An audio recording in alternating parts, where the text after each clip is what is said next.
दास जन्म जन्म मोहि दीजियो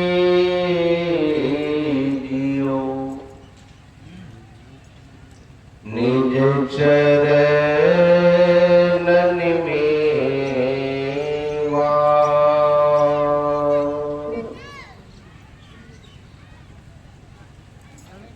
करुणा के अवतार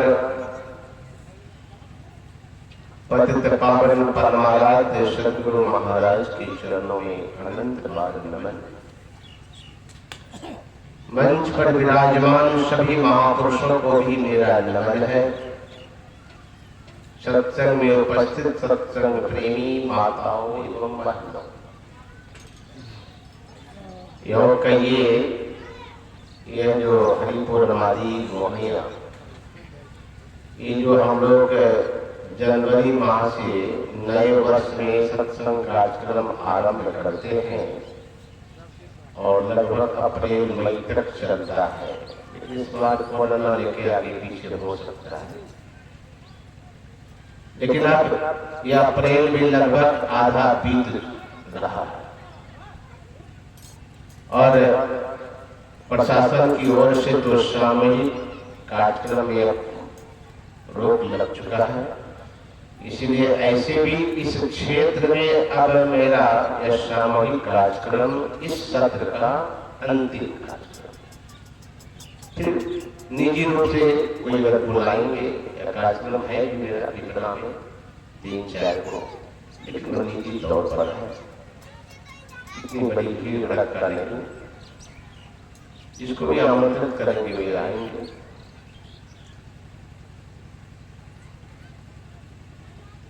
और यह कार्यक्रम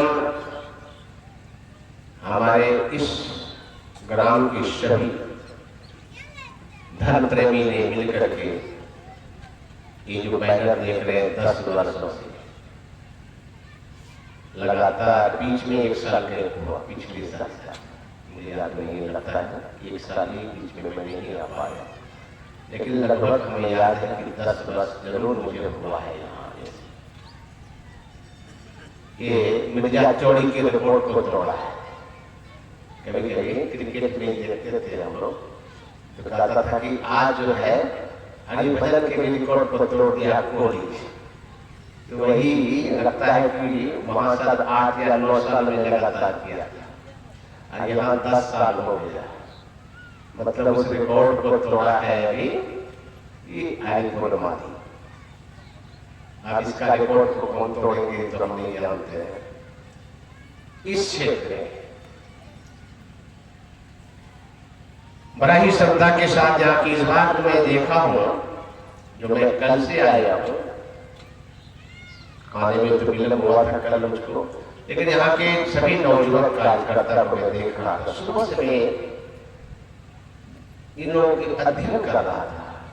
इस बार में सबके प्रति अटूट श्रद्धा प्रेम में देखा, और हर बात से हमको लगा कि इस बार ये लोग सफाई विभाग हो, चाहे भोजन विभाग हो, चाहे महात्माओं का विभाग हो, सब में लोगों ने विशेष ध्यान दिया। इस बार ये मेरा अनुभव जो कह रहा, और इस बार विशेष श्रद्धा से इस ग्रामीणों ने जो इस बार सत्संग किया है, इसलिए हमको लगता है कि इस कोरोना में विघ्न आना चाहिए, लेकिन प्रत्येक साल यहाँ सत्संग में कुछ न कुछ विघ्न आता था, आंधी तूफान रिकॉर्ड है यहाँ, चाहे शुरू में आवे कि बीच में आवे, लेकिन हमको लगता है इस बार इतना निर्विघ्न संपन्न हो रहा है। इसका यही कारण है, इसका सभी ग्रामीणों ने श्रद्धा उत्साह के साथ इस जग को संपन्न किया। श्री सदगुरु महाराज की जय। सबसे ज्यादा श्रद्धा प्रेम के साथ इस बार किया, इसलिए कोई विघ्न नहीं। पूज्य बाबा कहते थे विघ्न आता है यदि मन में कोई खोट हो, तभी कोई महान ज्ञान जग में या महान कार्य में, शुभ कार्य में विघ्न आता है। यदि मन में कहीं खोट नहीं है, विघ्न कहीं न कहीं खोट हो। और इस बार निर्विघ्न, न आंधी, न तूफान, न बादल, न कुछ नहीं। देखिए 2 दिन पहले चला गया, वर्षा हुई थी 2 दिन पहले, और उस दिन हम लोग मंच पे ही भीज रहे थे। रात्रिकालीन सत्संग का ऊपर से वर्षा हो रही थी, मंच पर ही थे, घोड़ था वहां, पता लगाया मैं ऐसा क्यों हुआ। कहा कि मनुष्य को अभिमान था, हम बाबा को लाके दिखा दें, थोड़ा सा भी अभिमान नहीं आना चाहिए अंदर में। शुभ काम करने में अभिमान नहीं आना चाहिए, भक्ति करने में अभिमान नहीं आना चाहिए। अगर भक्ति में अभिमान आ जाता है तो भक्त का पतन हो जाता है। इसीलिए भूल करके यदि आप भजन कीर्तन शुभ काम कुछ भी करते हैं तो आपको अभिमान नहीं करना है। नम्र भाव से श्री गुरुदेव ने हम लोग को क्या कहा कि भगवान गुरुदेव से हम लोग विनती करते हैं क्या, प्रेम भक्ति गुरु दीजिए। दीजिए जब इस शब्द आ गया ना, यहां झुकना हो। ऐसे कहा किसी से दीजिए नहीं कहना चाहिए। दीजिए का मतलब है मांगना, मांगना नहीं चाहिए। ये दीजिए शब्द है मांगना, दीजिए हुआ मांगने, मांगना कही है दीजिए किया, कोई अंतर नहीं है। दीजिए जब भी कह दिए तभी मतलब है कि आप मांग रहे हैं। लेकिन हमारे संत महात्मा कहते थे मांगना नहीं चाहिए किसी से। क्या होता है मांगने से? आप गया, देखिए मांगने से क्या किया जाता है किसी के पास, आप गया, आदर गया, नैनन गया स्नेह, ये तीनों तभी गए जब ही कहा कछु। यदि आप किसी के सामने हाथ फैला दिए तो आप गया, आदर गया, नैनन गया स्नेह, ये तीनों चले जाता है। लेकिन एक बात और याद रखिए, मर जाओ मांगो नहीं। मांगना तो पड़ेगा, ये सत्संग ऐसे ही हो रहा है, बिना मांगे मांगना पड़ा है हमारे यहाँ के सभी कमेटी के लोगों को। 10 रुपया देंगे, 5 रुपया लोग दे, जो दिया, लेकिन मांगने तो गया। कहते बाबा आप कहते मांगना नहीं चाहिए, तो मांगेंगे नहीं तो सत्संग कैसे होगा। मैं मांगने के लिए मना जरूर करता हूँ, लेकिन कहाँ मांगना चाहिए। मर जाओ मांगो नहीं, मर जाइए लेकिन मांगिए नहीं। अपने तन के कार्य, हमको अपना तन के लिए, अपने लिए खास करके मत मांगिए। परमार्थ के कारण कछु न आगे। अगर मांगना ही है तो संसार के लिए नहीं, परमार्थ के लिए मांगिए। अगर यह मांग अगर आप कर रहे हैं, सत्संग के लिए मांग रहे हैं, सत्संग मंदिर के लिए मांग रहे हैं, ये मांगना गुनाह नहीं है। इस मांगने से परमार्थ ही बन जाता है। क्यों? जब यह सत्संग होगा, यज्ञ होगा, मंदिर बनेगा, हजारों लोग सत्संग करेंगे, भजन करेंगे, ध्यान करेंगे, इससे लोगों का कल्याण होगा। यदि कल्याण होगा तो उनका पुण्य का प्रभाव आपके भी जीवन में आएगा, आपके भी जीवन में आएगा। तो फिर कितने ऐसे लोग हैं जिसके पास कोई मांग नहीं, कोई कामना नहीं। अरे ये मांग मिटने वाला नहीं है। सुन लीजिए, ये मत सोचिए कि बहुत बड़े धनवान है तो उसके अंदर कोई मांग नहीं, बहुत बड़े राजा है उसके अंदर कोई मांग नहीं, बहुत बड़े बादशाह उसके अंदर कोई मांग नहीं। ऐसी बात नहीं। एक फकीर चला गया अकबर बादशाह के यहाँ कुछ मांगने, जिसमें मैं गया, अकबर बादशाह नमाज पढ़ रहा और नमाज पढ़ने के बाद इबादत करने लगा। अल्लाह खजाने में बरकत दो, हौज को कामयाबी दो, यह दो, वह दो, वह दो, दो करने लगा। वो फकीर सोचा कि हम तो सुने थे कि बादशाह है, ये तो देखते हमारे जैसा भीख मांगा। उठ के चले गए। ये भीख मांगा, सब क्या मांगेंगे, तो अपने भीख मांगा। अब वो बादशाह नमाज पढ़ के समाप्त हुआ और बादशाह देखते ही गरीब, ये फकीर आया था, नाराज होके जा रहा, दौड़ के गया, आगे हाथ जोड़ के खड़ा गया। हजरत क्या खतरा हो गई हमसे, आप जा रहे हैं। फकीर ने कहा खता तुमसे नहीं, खता तो हमसे हो गई। गलती तुमसे नहीं, गलती हमसे हो गई। कल में हम नमाज पढ़ रहे थे, हमसे भूल हो गई, आप नाराज क्यों हो रहे? तुम्हारी कोई भूल नहीं, भूल हमारी। क्यों, कैसे आपकी भूल हो गई? कहा मैं सुन रखा था तू बादशाह, हाँ भाषा तो हूँ का नहीं, मैं तो देखा तो हमारे देश हमसे भी बड़ा भिखमंगा है। गए तो भिखमंगा है तो सबको भिखमंगा समझता, कभी समझता नहीं हो। मैंने भी कान से सुना है, तुम कह रहे थे आप खुदा अल्लाह, यह दो वह दो, खजा फौज को कामयाबी दो, खजाने में बरकत दो, धन दो, दौलत दो, क्या क्या दो दो। ये जब जब दो दो लगा है, तुम बादशाह कैसे हो गया जी? तुम भी तो हमारे जैसा भिखमंगा है। मैंने सोचा जब तू ही भिखमंगा मैं भी भिखमंगा, भिखमंगे से क्या मांगना, फर्क यही है हम कटोरा लेके मांगते, तुम बड़ा बड़ा ठाका लेके मांगते हो। लेकिन मांगते तो तुम ही हो, जब तुम भी मांगते हो जिससे, मैं सोचा ये भिखमंगा से क्या मांगना है, अरे मांगना ये तो मैं भी वही खुदा से को नहीं मांग। श्री सदगुरु महाराज की जय। मैं भी वही खुदा से मांगूंगा जिससे तुम मांगना, तो भिखमंगे से मांगेगा। मतलब ये मत सोचिए कि बहुत बड़ा धनवान हो गया तो उसके अंदर सब मांग चली गई, नहीं ऐसी बात नहीं। मांगना ही है तो क्या मांगना है, मांगना ही है तो क्या मांगना है, सुन लीजिए।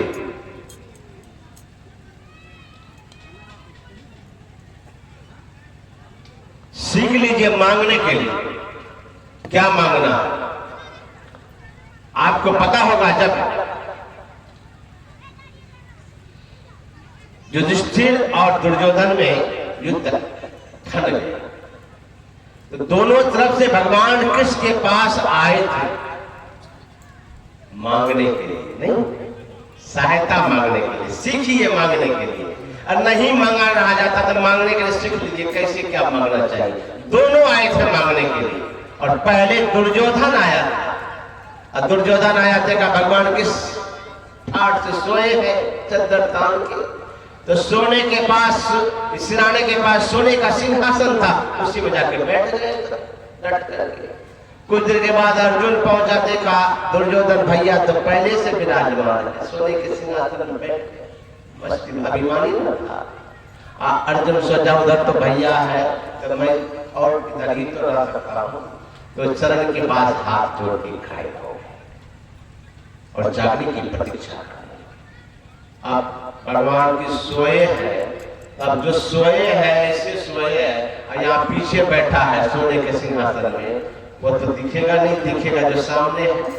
जैसे उठ करके बैठते हैं तो अर्जुन पर नजर पड़ा, अरे अर्जुन तुम हाथ जोड़े कब से खड़े हो? ये जो कहा कि अर्जुन तुम कब से हाथ जोड़े खड़े हो, कब आए हो?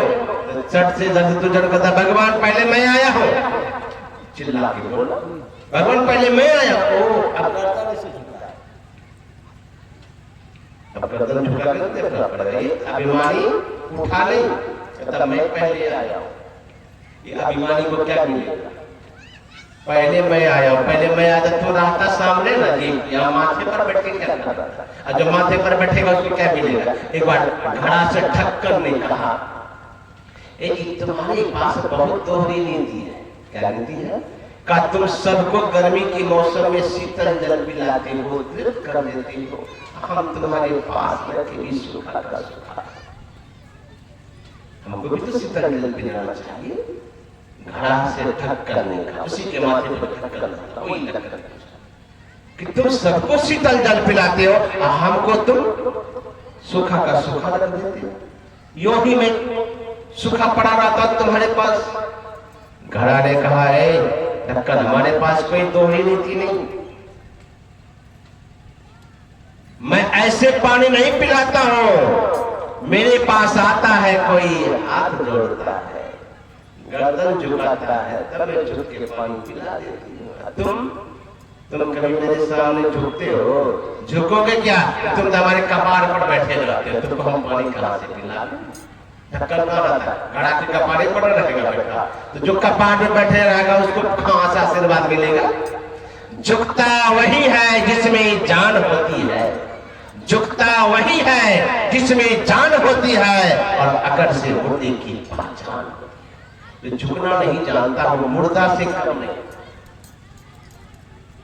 मुर्दा से कम का अभिमानी का लक्षण, वो झुकता नहीं। अभिमानी दुर्योधन का भगवान मैं पहले आया, ओ आप भी आए हैं, अच्छा अच्छा, कहीं कैसे आना हुआ दोनों का एक साथ? कहा भगवान आप लोग जानते हैं हम दोनों के बीच लड़ाई चल रही, सहायता मांगने आया हो।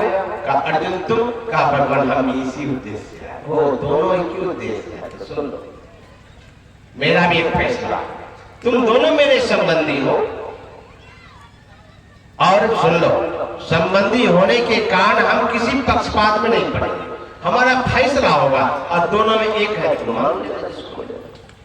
एक तरफ मेरी 2 अक्षौणी सेना रहेगी, हथियार के साथ युद्ध करेगी, और एक तरफ मैं अकेला रहूंगा और हथियार भी धारण नहीं करूंगा।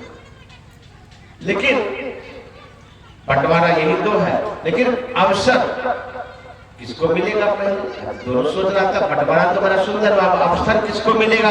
दुर्योधन सोच रहा कि बंटवारा तो बहुत सुंदर किए, पहला अवसर कहीं अर्जुन को मिल गया, कहीं भी सेना ले लिए, ये कहते हैं कि निहत्था हम युद्ध करेंगे, नहीं तो निहत्था को ले जाकर हम क्या करेंगे? अर्जुन सोच रहा है बंटवारा भगवान बहुत सुंदर किए कि पहला मौका मिल गया भैया को, अगर भैया भगवान को ले लेता तो अब दोनों का प्राण सुख रहा। मौका किसको मिलता? तो भगवान ने पहला मौका दिया अर्जुन, इसलिए कि तुम छोटे भी हो और फिर तुमको मैंने पहले देखा है, अधिकार बनता है अर्जुन का पहले जो मांग लो। अब तो दुर्योधन का हार्ट बीट बढ़ गया, ये भगवान लगता है इससे न लेगा, ये निहत्था हमारे कपाल पड़ेगा, जैसा घर में भी झगड़ा लगा देगा। मन में सोचते हैं क्या मांगे, जैसे कहा अर्जुन पहला मौका मैंने तुमको दिया, तो अर्जुन हाथ जोड़ेगा भगवान मैंने आपको ही दिया, आपको लिया। जैसे कहा आपको लिया, तो दुर्योधन खड़ा हो गया, हाँ हमको बिल्कुल पसंद है, आप उधर जाइए, हमको आपका कोई काम नहीं, हमको सेना, और सेना लेकर दुर्योधन चला गया। तब भगवान ने अर्जुन से पूछा, अर्जुन तुमने मौका का लाभ नहीं लिया, मैंने तुमको पहला मौका दिया था, तुमने मौका का लाभ क्यों नहीं लिया? नहीं कहा प्रभु आप हमारी परीक्षा ले रहे, क्या परीक्षा की क्या बात है? मैं पहले ही कह दिया मैं युद्ध नहीं करूंगा, हथियार धारण नहीं करूंगा, तुम हमको लेकिन क्या करोगे? अर्जुन ने क्या कहा? कहा भगवान मैं आपको लेके क्या करूंगा? भगवान मैं आपको लेकर के अपने जीवन की बागडोर आपके हाथों में सौंप दूंगा, मैं निश्चित होकर के युद्ध करूंगा। श्री सद्गुरु महाराज की जय। यही है अर्जुन ने देखिए क्या किया, भगवान को लिया और अपने जीवन की बागडोर किसके हाथ में? भगवान के हाथों में सौंपा। और अभी आप सुन रहे थे पाठ में, सुनहु सखा कृपा निधाना, किसने कहा? ये भगवान राम सखा विभीषण से कह रहे हैं। कब? रावण रति बिरथ रघुबीरा, जब रावण रथ पर थे और भगवान राम पैदल थे, पांव में जूते नहीं, खड़ाओ नहीं, का भगवान उस महान योद्धा से युद्ध कैसे करें? लेकिन सबसे बड़ी बात है कि इस युद्ध में सब कुछ हो, सुंदर रथ हो, सुंदर घोड़े हो, यदि सारथी सुंदर नहीं तो रथ किस गड्ढे में जाएगा, इसका ठिकाना। तो सारथी किसको बनाना चाहिए? हम आप जीवन के रथ में बैठे हैं, यहाँ धर्म रथ की चर्चा है, आज 8वां धर्म रथ। जिस धर्म रथ पर जब आप बैठे, जीवन की धर्म रथ पर जब आप बैठ जाइए, एक बात देखिएगा, हम लोग आप बस पे बैठते हैं और हम ही लोग गाड़ी में बैठे रहते हैं, हम लोग सिर्फ गाड़ी में बैठे रहते हैं। गाड़ी का कमान किसके हाथ में होता है? ड्राइवर सारथी के हाथ में।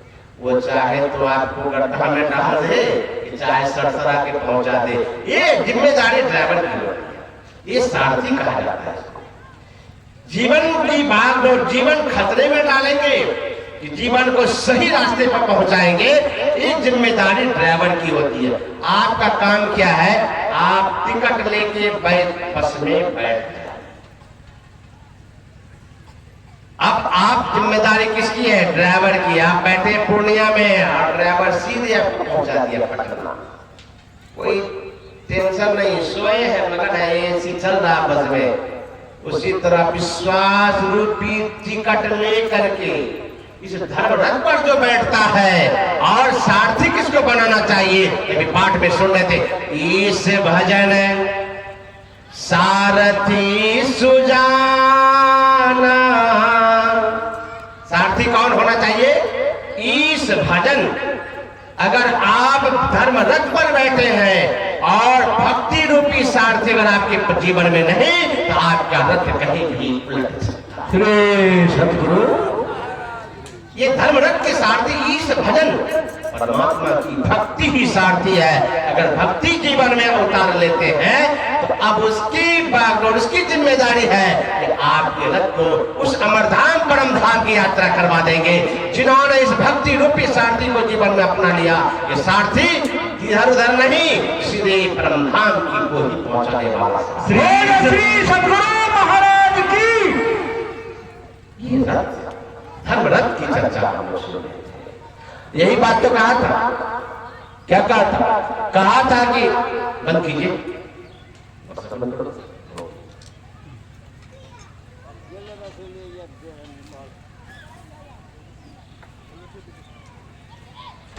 यही बात। देखिए, अपने जीवन की बागडोर किसके सामने सौंपा? भगवान किसके हाथों में सौंपा? नहीं, भगवान के हाथों में। ये देखिए, सारथी किसको बना है? भगवान को। ये भजन भक्ति से ही भगवान वश में होते हैं। भगवान को सारथी बना है, चाहे भक्ति को, दोनों में कोई अंतर नहीं है। जहां भक्ति है वही भगवान है। भगवान सब जो नहीं रहते, भगवान वही होते जिसके हृदय में भक्ति विराजती है। अर्जुन कहते हैं ऐसे भगवान वश में नहीं थे, भक्ति के वश में है। भक्त किसको? जो भक्ति करे। तो भक्ति रूपी सारथी बनाया और भगवान को सारथी ले लिए। तो क्या हुआ? देखिए क्या हुआ।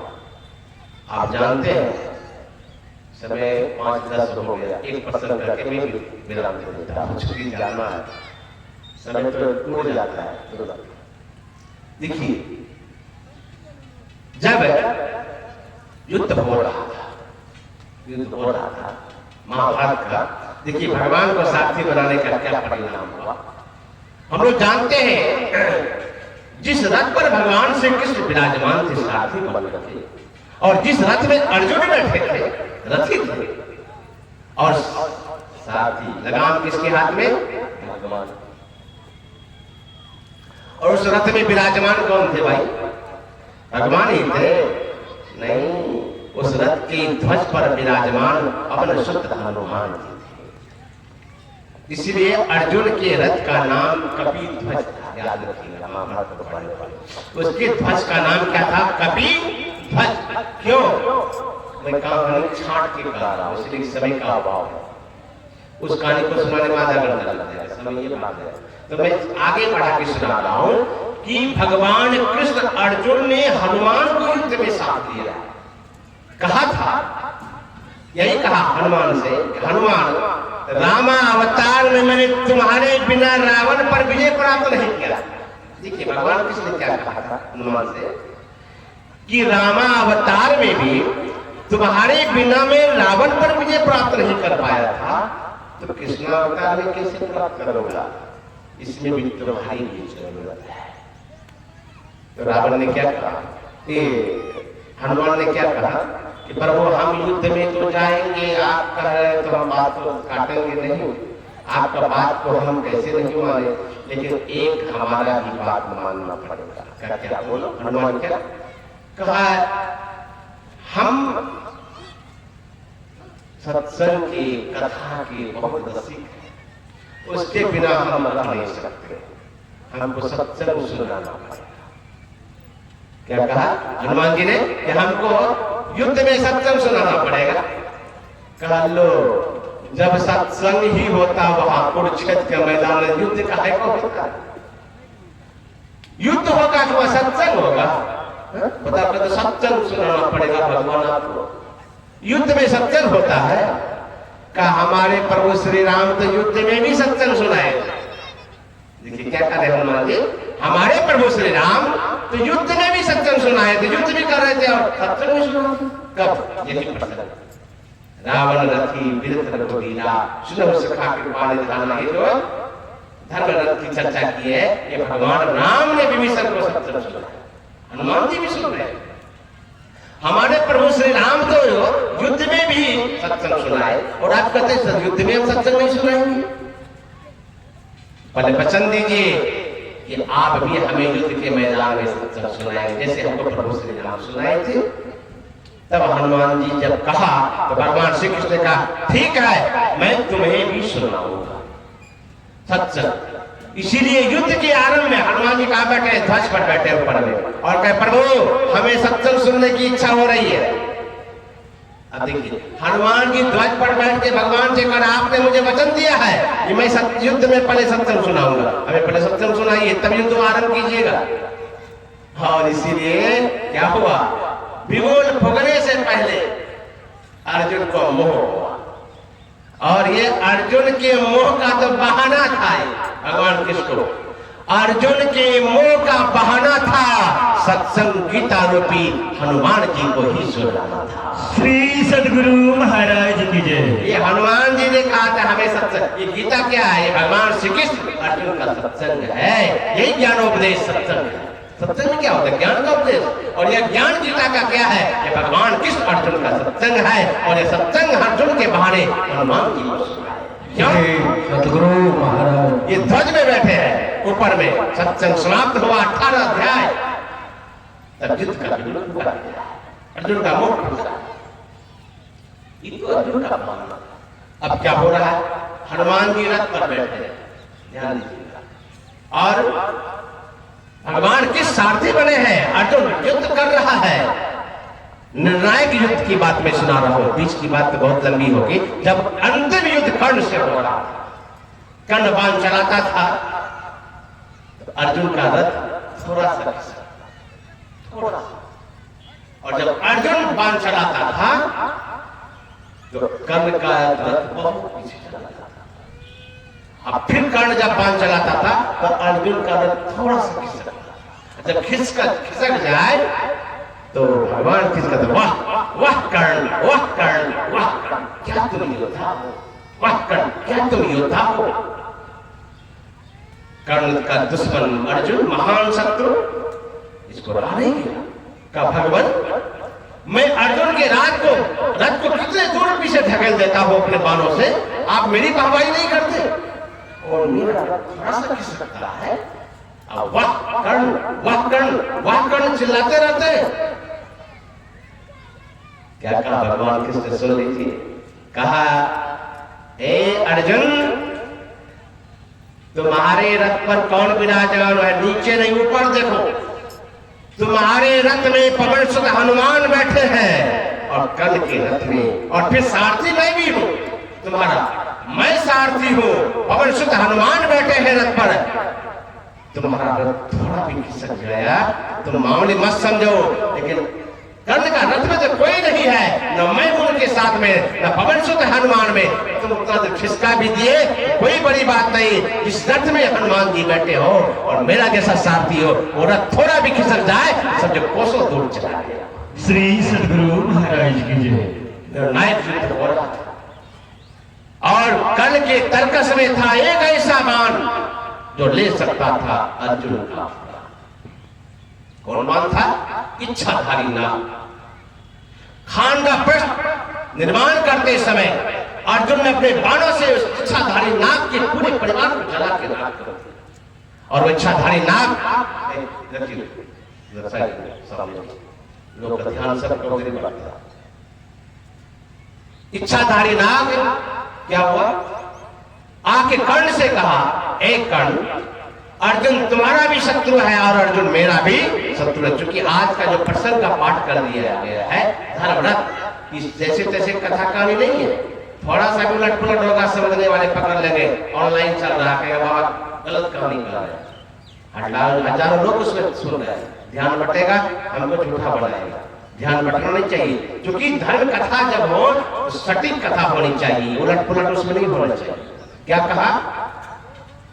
कहा कि अर्जुन भी तुम्हारा शत्रु है कर्ण और मेरा भी शत्रु है, मेरे परिवार को जला के राख कर दिया है अर्जुन ने खाना प्रतिमान के समय, इसलिए तुम मुझे अपने बाण पर बिठा के बाण का संहार करो। अर्जुन के पास कोई तोड़ नहीं है और अर्जुन मार जाए, क्योंकि उस बाण का तोड़ अर्जुन के पास नहीं है। तब कर्ण ने जब देखा कि अब मैं परेशान हो गया, एक बाण तो था पहले ही घटोत्कच को मार दिया था जो अर्जुन से मिला था, और उसके पास कोई बाण था नहीं जो अर्जुन का वध कर सकता था ये, लेकिन वही एक बाण था इच्छाधारी नाग वाला बाण, शक्ति बाण, जिसको अर्जुन का ले सकता था। सोचा अब इसी बाण को चलाना पड़ेगा, और बाण पर रख करके जैसे वो बाण का संधान करता है कर्ण, अब इस बाण को देख करके सारे पांडव लोग हाहाकार बचाने लगे, जानते थे इस बाण का तोड़ अर्जुन के पास नहीं है, अर्जुन मारा जाएगा, अर्जुन मारा जाएगा। अब इसको कौन बचाएगा? सब पांडव लोग हल्ला कर हाथ उठा के चिल्लाने लगे, भगवान बचा लो अर्जुन को, भगवान बचा लो अर्जुन को, भगवान बचा लो अर्जुन को। सभी पांडव लोग हाहाकार बचा रहे, भगवान बचा लो अर्जुन को, भगवान बचा लो अर्जुन को, भगवान बचा लो अर्जुन को, सभी लोग चिल्ला रहे हैं। और भगवान देख रहे हैं कि बाण ऐसा चला है जिसका तोड़ अर्जुन के पास नहीं है, और मैं तो हथियार उठा नहीं सकता, मैं वचन बदल दो। अब क्या होगा? अब मेरे पास कोई चारा नहीं। अब देखिए सारथी का क्या काम होता है, भगवान को सारथी बनाने का क्या फल मिला। अब सारथी की जिम्मेदारी है अर्जुन को बचाना है। कैसे बचा रहे हैं? सबने तो भगवान से कहा बचा लो भगवान अर्जुन को, सारे पांडव लोग हाहाकार बचाने लगे, भगवान बचा लो अर्जुन को, भगवान बचा लो अर्जुन को। और भगवान बीच में बोल उठे, उठाए आंख को ऊपर और ध्वज पर बैठे हनुमान से कह रहे, हनुमान बचा लो मेरे अर्जुन को, हनुमान बचा लो अर्जुन को, हनुमान बचा लो अर्जुन को। सब लोग तो कह रहे भगवान बचा लो अर्जुन को, लेकिन भगवान क्या बोल रहे हैं? हनुमान बचा लो मेरे अर्जुन को, इसमें मैं शस्त्र उठा नहीं सकता, अब तुम ही इसकी रक्षा कर सकते हो। जब भगवान ने कहा, चूंकि सारथी है, उसका रक्षा करना अर्जुन का इसका धर्म बनता है। जब पेच दाव पेच भगवान जानते थे अर्जुन की रक्षा कैसे हो सकती है। सब लोग तो मुझ पर आस लगाए हैं, मैं कैसे बचाऊं, मैं शस्त्र उठा नहीं सकता। तो हनुमान को याद किया, हनुमान बचा लो अर्जुन को। जैसे भगवान का आदेश होता है, हनुमान बचा लो अर्जुन को। हनुमान ने इतना वजन बढ़ाया ध्वज पर, रथ पर इतना वजन बढ़ाया, धरती फट गई। सुन लीजिए, धरती कुरुक्षेत्र में फट गई और रथ सहित हनुमान जी, रथ अर्जुन भगवान को लेकर के पाताल लोक चले गए। बाण तो चला, अर्जुन मिला नहीं, बाण वापस होकर चला। श्री सद्गुरु महाराज की जय। अर्जुन के बोले भगवान को लेके रथ सहित हनुमान चले गए पाताल लोक। अब बाण दोबारा चल नहीं सकता था, और तब भगवान ने क्या कहा, हनुमान आज तुमने मेरी बात को मान करके बहुत बड़ा उपकार किया है। रामावतार ने भी तुमने मुझे नहीं बनाया, कृष्ण अवतार ने भी तुमने मुझे नहीं बनाया। क्यों? यही पाताल लोक है जहां मैं और लक्ष्मण रावण के द्वारा पकड़ा गया था, तुमने आकर के यहाँ बचाया था। और कृष्ण अवतार में कृष्ण और अर्जुन की तुमने रक्षा की है। श्री सद्गुरु महाराज की जय। अगर अपनी बागडोर भगवान के साथी नहीं बनाए होते तो आज अर्जुन की रक्षा कैसे? इसलिए पाठ में सुन रहे थे, सारथी होना चाहिए कौन? ईश भजन सारथी सुजाना। जिन्होंने जीवन में भक्ति रूपी सारथी बना लिया, उसका रथ कभी धंसेगा नहीं, उसका कभी जीवन में अनिष्ट नहीं होगा। इसलिए सबका एक ही गाना गुरुदेव भी कहते हैं, क्या कि भक्ति सबको करनी चाहिए, जितने मनुष्य तनधारी है भक्ति कर सकते सभी, अंतर व बाहर भक्ति कर खटपट हटाना चाहिए। बाहरी भक्ति भी कीजिए, गुरुदेव कहते हैं कल्याण होगा आंतरिक भक्ति करने से। आंतरिक भक्ति का भेद कहाँ? तो संतों के पास, संतों से विधि जान करके अंदर की यात्रा कीजिए, जीवन सार्थक और सफल होगा। भक्ति करते करते बीच में ही अगर से छूट गया तो अधोगति को नहीं जाएंगे। भगवान किसने वादा किया है? प्राप्त पुण्य कृताम लोकानि सिद्ध्वा शाश्वती समा सुखिनां श्रीमतांगे जो परस्पर जायते। अर्थात पुण्य की पूंजी से पहले स्वर्ग के सुख को जब प्राप्त करेंगे वहां से लौटेंगे, श्रीमान या योगी कुल में जन्म होगा। यह संस्कार जबरदस्ती भक्ति कराएगा तब तक जब तक कि परम धाम को वह भक्ति पहुंचा नहीं देगी। यह साथ ही साथ छोड़ने वाला। यही सेवा आप लोग के साथ रही। इस साल में थोड़ा सा कम ही सेवा में कर पाया, इसके लिए मैं क्षमा चाहता हूँ ग्रामीणों से। फिर कभी अगर आप मौका देंगे मुझे, मैं फिर भरपूर सेवा करूंगा। मुझे तो लग भी नहीं रहा था कि होगा कि नहीं होगा। हमारे यहाँ से कुछ लोग फोन किए कि बाबा कोरोना है, तो हमने कहा कि कुछ नहीं, आपके यहाँ कुछ दिक्कत नहीं होगी, खाली बड़ा बहुत सारा मिल लीजिए, क्योंकि आपका तो देहात है, देहात में कोई प्रभाव नहीं है, शहर में ज्यादा प्रभाव है। फिर हम लोग तो गुरु के भक्त हैं, गुरु के दरबार में बैठेंगे, वर्षों से करते आ रहे, गुरुदेव की रक्षा करेंगे। आप तैयारी कीजिए और इस बार फिर धूमधाम से सत्संग होगा। श्री सद्गुरु महाराज की जय। हर वर्ष की भांति इस बार बहुत सुंदर ढंग से हुआ और मैं सभी आयोजनकर्ताओं को और आप सभी श्रोताओं का जीवन आनंदमय हो, कल्याणमय हो। गुरुदेव के चरणों में इसी शुभकामना के साथ अपनी वाणी में विराम। और आप लोग प्रणाम करने आएंगे तो ध्यान रखिएगा कि मोबाइल, गाना, जेवर सबको संभाल के। और आज गुरु कीर्तन भी होगा, रविवार है।